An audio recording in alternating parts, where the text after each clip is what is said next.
રામ રામ, જય શ્રી કૃષ્ણ, જય માતાજી. ગુડ આફ્ટરનૂન મિત્રો એન્ડ સુપર સન્ડેની અંદર આજે આપણે એક સરસ મજાની નવી પેટર્નના જે પ્રશ્ન જોવા મળ્યા છે, જેને મિશ્રણના દાખલા તરીકે ઓળખવામાં આવે છે. એના અંદરથી 3 કે 4 અલગ અલગ પ્રશ્ન બની શકે છે. આપણે 2 એક્ઝામ્પલની અંદર એ 3 કે 4 જે કાંઈ પ્રશ્ન બને છે એને આપણે શીખી અને સમજી લઈએ. હવે આ દાખલાઓ હોય છે શું, પહેલાં એનો ઓવરવ્યૂ લઈએ. બરાબર છે. કહેવા એમ માંગે કે ભાઈ તમને એક વાસણનું ઉદાહરણ લઈ લઈએ. એક 10 લીટરની ડોલ છે, એના અંદર પાણી નાખવામાં આવેલું છે, પેટ્રોલ નાખવામાં આવ્યું છે, દૂધ નાખવામાં આવ્યું છે, એવું કોઈ પણ એક લિક્વિડનું નામ આપશે. આપણે સપોઝ કરીએ કે ભાઈ 20 લીટરની ડોલ જે છે એ દૂધથી ભરેલી છે. પછી તમને એમ કહેશે કે ભાઈ એના અંદરથી 1 પંચમાઉસ જેટલું દૂધ કાઢી એટલું જ પાણી ઉમેરવામાં આવે છે. આ પ્રક્રિયા 2 વખત કરવામાં આવી. પછી પૂછે કે તો આ મિશ્રણની અંદર દૂધની ટકાવારી કેટલી? બીજો પ્રશ્ન બને આ મિશ્રણની અંદર દૂધ અને પાણીનો રેશિયો કેટલો? ત્રીજો પ્રશ્ન પૂછશે કે આના અંદર પાણીની જે છે એ પર્સન્ટેજ કેટલા? ઓકે, તો આ ટાઈપના 3 પ્રશ્ન બનતા હોય છે, એને આપણે બધાને જોઈએ. એના માટે સરસ મજાનું એક્ઝામ્પલ લીધું છે. સાથે સાથે એક નાનકડી વાત કરી દો. અત્યારે સ્ક્રીન ઉપર મારો નંબર જે છે એ હું ડિસ્પ્લે કરીશ. આપ લોકોને પરીક્ષા છે તો આપ મને સાચા આન્સરો, સાચા પ્રશ્નો, જે કંઈ પૂછાણું, જે કંઈ યાદ છે મને વોટ્સઅપ કરો, જેથી કરીને આપણે વિડીયોની અંદર એવા પ્રશ્નો મૂકી શકીએ. પછી ઘણાને એવી ફરિયાદ હોય સાહેબ આ પ્રશ્ન હતો નહોતો, તો ભાઈ હું આખા દિવસની અંદર આવેલા પ્રશ્ન જેટલા મળ્યા હોય ને, કદાચ તમારી શિફ્ટમાં ન હોય તો તમારી પછીની શિફ્ટમાં આવ્યો એવું હોય છે. આપણો પ્રયાસ એવો છે કે તમારી સુધી ટોપિક પહોંચે, તમારા સુધી પ્રશ્ન પહોંચે, તમારા સુધી પેપરનું જે કાંઈ આખી મેથડ છે એ પહોંચે, જેથી કરીને તમે સારામાં સારી તૈયારીઓ કરી શકો. ઓકે, પહેલા પ્રશ્નને જોઈએ. એકદમ ધ્યાનથી જોજો, શીખજો, સમજજો. બરાબર છે. ખૂબ જ સરસ મજાનો ટોપિક છે. અહીંયા નહીં તો ક્યાંક બીજે પણ આવે તો તમે કરી શકો છો.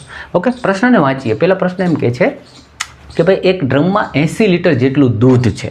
કેટલું છે? 80 લીટર દૂધ છે. તેમાંથી 20 લીટર દૂધ કાઢી તેટલું જ પાણી હું ઉમેરું છું. બરાબર. આવી પ્રક્રિયા હું 2 વખત કરું છું. કેટલી વખત કરવામાં આવે છે? આવી પ્રક્રિયા 2 વાર કરવામાં આવે છે. તેમાં કેટલા લીટર પાણી છે? આ રીતનો પ્રશ્ન બને છે. એને આપણે 3 વસ્તુ જોઈએ. ટકાવારીમાં જોઈ લઈશું, લીટરમાં જોઈ લઈએ. તો આવા પ્રશ્નને કરવાનું શું? પહેલાં તો ટોટલ મિશ્રણ જે છે ને એ શું છે હું તમને સમજાય એ રીતે વ્યવસ્થિત લખતો જાઉં કે ભાઈ ટોટલ મિશ્રણ, અને મિશ્રણની અંદર છે શું તો કે દૂધ, એટલે આપણે લખીએ છીએ મિલ્ક. હવે ટોટલ જે છે એ 80 લીટર છે. કેટલું છે? 80 લીટર છે. હવે એમાંથી 20 લીટર પહેલાં કાઢવામાં આવે છે, તો વધ્યું કેટલું તો કે 60. જો આમાં મેં પાણીની ક્યાંય વાત નથી કરી, મેં માત્ર ને માત્ર દૂધ જ લખ્યું છે. એટલે તમે આ જ્યારે દાખલો ગણો તો ધ્યાન રાખવાનું. અહીંયા ટોટલ લખો, અહીંયા કાઢી લીધા પછી કેટલું દૂધ વધ્યું, કારણ કે 20 લીટર કાઢ્યું ને 20 પાણી નાખ્યું તો હવે 60 લીટર જ વધ્યું. આ પ્રક્રિયા કર્યા પછી તમારે આને એક નાના સ્વરૂપમાં લઈ જવાના. છેદ ઉડાડી અને નાનો એવો રેશિયો બનાવો. તો આને હું છેદ પહેલાં તો માનો કે 0 0થી ઉડાડી દઉં. પછી શું કરું તો કે ભાઈ 4 4 2 ને 8. બરાબર છે. અથવા તમે ડાયરેક્ટલી 80 અને 60ને તમે 20 ચોકા એવી રીતે કરી શકો, અને 20 તેરી. એટલે આ એક મેં નાનકડું સ્વરૂપ આપ્યું. પહેલાં શું કર્યું તો કે 80 અને 60 લીટર બનાવ્યા, એના મેં નાના સ્વરૂપ આપ્યા. છે 0 0 ઉડાડીને કરવું હોય તો પણ થાય, 4 દૂ થાય અને 3 દૂ થશે. એ રીતે કર્યું. હવે આ પ્રક્રિયા કુલ કરવામાં કેટલી વાર આવે છે તો કે 2 વાર. 2 વાર કરવામાં આવે ને એટલે આનો આપણે વર્ગ કરી નાખીએ. આ 4નો વર્ગ અને 3નો વર્ગ. ઓકે, 4નો વર્ગ શું થાય છે તો કે 16. ઓકે, 3નો વર્ગ શું થાય છે એટલે કે 9. ઓકે, હવે આ શું બતાવે છે? ટોટલ મિશ્રણ જે છે એ 16 જેટલું છે, જેના અંદરથી દૂધ છે એ કેટલું છે? 9 છે. ઓકે, હવે જો અહીંયા તમને એમ પૂછવામાં આવે આના અંદર પાણી કેટલું? આ રેશિયો છે 16 રેશિયો જેટલું આપણી પાસે ટોટલ છે. એમાં 9 રેશિયો તો કેટલો છે? દૂધનો છે. તો પાણીનો કેટલો વધ્યો તો કે 7. એટલે 7 રેશિયો જે છે એ તમારી પાસે શેનો વધ્યો તો કે પાણીનો. ઓકે, આ જે છે એ શું છે તો કે વોટર. એટલે આપણે અહીંયાથી પહેલાં રેશિયો લઈ લીધો. ઓકે, હવે તમને લીટરમાં પૂછવામાં આવે. બરાબર છે કે લીટરની અંદર દૂધ કેટલું અને પાણી કેટલું. બીજો પ્રશ્ન આની અંદરથી પૂછે તો આપણે કેવી રીતે કરીએ તો કે ટોટલ રેશિયો 16 છે. 16 ટોટલ રેશિયો 16 જે છે એ આપણે રકમ શું કહે છે તો કે 80 લીટર છે. ઓકે, પાણીનો રેશિયો કેટલો છે તો કે 7. એટલે આ થયું 16 5 80. એટલે એક રેશિયો જે છે એ 5 દર્શાવે છે. તો વોટરનો રેશિયો કેટલો છે? 7. એટલે 7 5 35. એટલે 35 લીટર આના અંદર પાણી મળ્યું. ઓકે, દૂધ કેટલું છે? 9 છે. એક રેશિયો બરાબર કેટલું છે? 5.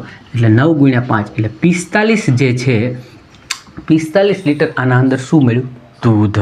તમને ટકાવારીની અંદર પૂછવામાં આવે. પહેલાં તો રેશિયો પૂછવામાં આવે તો શું બનાવશો? મિલ્કનો 9 અને વોટરનો 7. એટલે જો મિલ્ક અને વોટરનો રેશિયો જ પૂછી લે તો મિલ્ક કેટલું આવ્યું? તો કે 9 અને વોટર કેટલું આવ્યું? 7.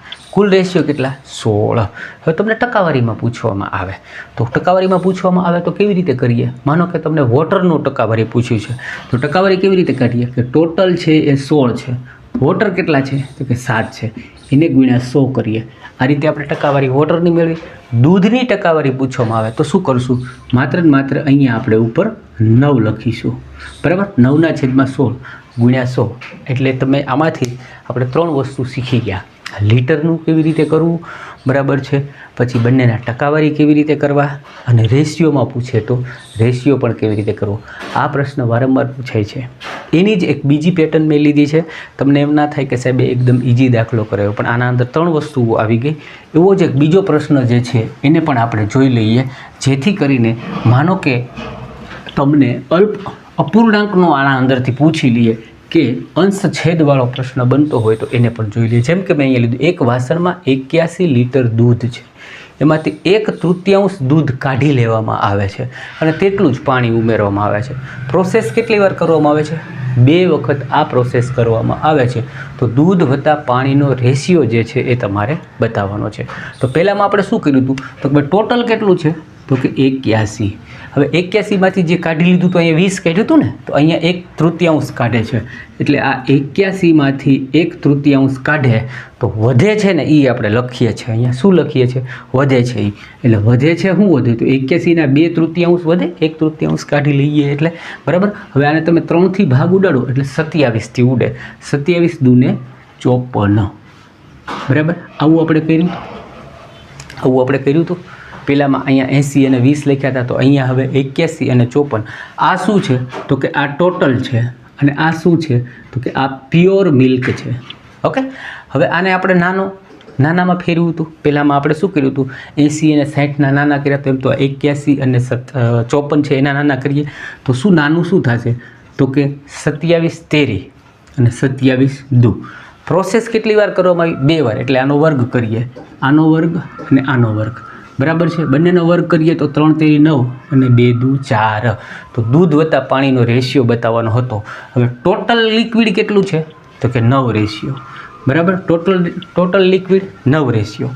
આ શું છે? મિલ્ક, પ્યોર મિલ્ક કેટલું છે? એટલે હું અહીંયા લખું આ ટોટલ, આ મિલ્ક, અને આ લખું છું વોટર.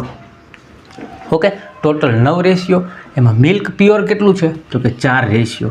તો વોટર કેટલું વધે? 9માંથી 4 જાય તો કે 5 રેશિયો. ઓકે, પ્રશ્નમાં પૂછ્યું તો આપણને રેશિયો, એટલે આપણે રેશિયોમાં લીધું. જો તમને લીટર પૂછ્યા હોત તો એ આગલા દાખલામાં આપણે કર્યા, તો લીટરમાં ફેરવી શકો છો, ટકાવારીમાં ફેરવી શકો. ટકાવારી પૂછી હોત તો ટોટલ કેટલો રેશિયો છે? તો કે 9, બરાબર છે? એના અંદરથી વોટરની ટકાવારી પૂછી હોય તો વોટર છે એ 5 છે અને એને ગુણ્યા 100. આ રીતે તમે આ દાખલો જે છે એને આરામથી કરી શકો છો. સરસ મજાની પેટર્ન હતી. અહીંયા તો પૂછાય છે, એના સિવાય પણ ભવિષ્યમાં ક્યાંક કામ આવી શકે એવો સરસ મજાનો દાખલો શીખ્યા છીએ. તમે પણ એક કામ કરો, ચેનલને સબસ્ક્રાઈબ કરવાનું બાકી હોય તો કરી દો, વિડીયોને લાઇક કરવાનું તો એ પણ કરો. બીજા કોઈ મિત્રોને આ પ્રશ્નની જરૂર હોય તો એના સુધી શેર કરજો. મળી જાય છે બીજા વિડીયોમાં, ત્યાં સુધી આવજો.